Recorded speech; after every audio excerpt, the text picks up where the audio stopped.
Ja som už dávno kritizovala ten migračný balík, ktorý sa prednedávnom schválil, lebo nepomáha tomu, čomu naozaj má pomôcť. A to je to, že aby sme zvýšili ochranu našich hraníc. Tam dnes máme o tom debatu a hovoríme o tom, že treba zefektívniť nejakým spôsobom Frontex, čo je samozrejme určite dobré, ale riešenie leží podľa mňa niekde úplne inde. Jednak riešenie leží v tom, aby sme našu rozvojovú pomoc, my sme ako Európska únia dávame jednu z najväčších alebo úplne najväčšiu rozvojovú pomoc, čo sa týka obnosu, ale treba ju investovať tak strategicky, aby sme pomohli ekonomikám v tých cieľových krajinách, odkiaľ migranti odchádzajú. Aby sme takýmto spôsobom zvýšili živobytie týchto ľudí a aby sme zabránili, aby sa vydávali na túto strašnú, riskantnú cestu na naše hranice, kde svojím spôsobom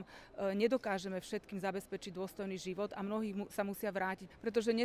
nesplňajú podmienky pre azylový pobyt. A tu poviem druhé riešenie, ktoré KDH tiež podporuje a snažíme sa upozorňovať, že riešenie máme, a to je riešenie, aby sa celá administratíva azylová vykonávala v tretích krajinách, čiže nie už v hraniciach, v rámci hraníc Európskej únie. Takéto riešenie pretláča napríklad Taliansko, ktoré má dohodu s Albánskom, čiže v Albánsku sa robí celá tá administratíva a potom kto splní, tak môže vstúpiť do Európskej únie, ale kto nesplní, tak potom z Albánska sa vracajú domov. To je oveľa lepšie, lebo problém je to, že máme otvorené hranice, teda momentálne ich žiaľ začíname nemať otvorené, keďže krajiny zatvárajú svoje hranice, ale jednoducho tú azylovú politiku my musíme presunúť do tých tretích krajín, lebo je to efektívnejšie a je to aj úctivejšie voči týmto ľuďom a jednoducho sa chráni ich ľudská dôstojnosť, to, že sa nevydávajú na tú cestu bez toho, aby vedeli, že kde skončia v nejakých rukách prevádzačov, ale sa to takýmto spôsobom presunie do tretích krajín.